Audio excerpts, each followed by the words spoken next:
You know, the journey to Obsidian Energy isn't a matter of the last couple of months as we made all the decisions to change the name and move forward. I think the journey has been over the last several years. You know, our company has been through an extraordinary transformation from top to bottom in terms of the size and scale and how we work. From the assets we hold, I think we've gone from 30 different operating areas down to 3.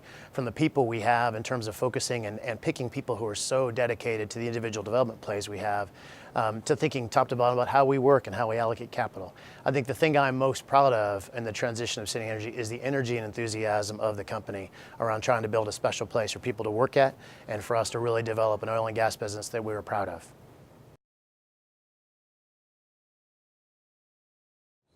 You know, one of the legacies of the company, I think the company has been around 30 years, but with the name change, we actually are the largest holder in the Cardium. I think we're the biggest acreage holder and bigger than the number 2 and 3 combined. And that business is quite special because it's a high margin, low decline business that gives us a tremendous engine for cash. And so we hold assets in the Viking and Peace River, but our Cardium business is a source of dollars for us to invest not only in that business itself, but across the portfolio that allows us to have, we think, generate quite interesting growth for investors and in a way that is very capitally efficient. And so that Cardium position is really the jewel of the company and represents a tremendous, not only opportunity to grow it, but to use it to fund interesting businesses as a source of cash for years to come.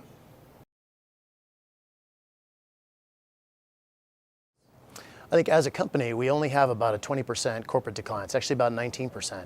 And so with that, our whole portfolio of investment opportunities are fundable north of $35 WTI.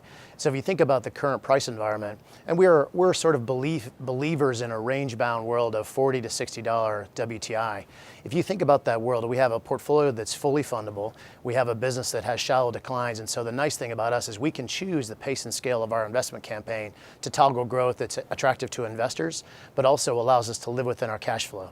So we expect this year to be able to grow double digits, self-funded, and do so in a price environment that is, as people understand, is a little bit softer.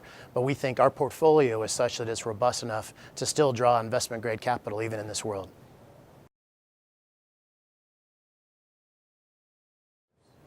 I think over the next 4 to 5 years, we see ourselves continuing to develop our Cardium business. I think it's a world-class water flooding business. Over half those assets are at maturities that are we consider very, very immature for water flooding. And so we'll invest about half of our money in the water flood business and give us kind of steady 3 to 4% growth in that business throughout the next 5-year period, as well as really look to expand our business in both cold flow heavy oil in Peace River, the northern part of Alberta, the Alberta Viking, which is just on the Saskatchewan border. And then we have a very meaningful, exciting business in the Deep Basin around Mannville. And so being able to take the cash from our Cardium business, which is a tremendous source of cash for us, and invest there as well as build both oil and gas portfolio, we think our investors will see us grow at a nominal rate and low prices, but actually a very attractive rate in kind of 50 plus WTI in a way that's very distinctive versus our peer group. So we think as an opportunity for an investor, it's a time and place to join Obsidian Energy. We chose the words that define Obsidian Energy very carefully. And so we've talked about this idea of 3 things, are who we stand for and how we want to operate.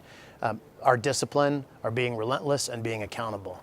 The discipline to think about the assets we hold and to be very smart about the projects we choose to fund and be leaders in both development and operating of those areas. Relentless on saying, and relentless I think gets a bad phrase in that people think of it as a negative connotation, but being relentless about everyone in Obsidian Energy is focused on making the company better tomorrow than it is today.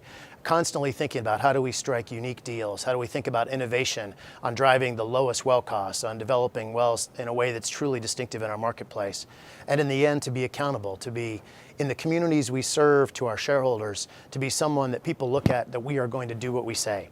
And so what I'm most excited about Obsidian is making those words a part of our culture, making them represent when someone does business with us, they know they're dealing with a company that's very serious about what we do, but will be a partner of choice for years to come.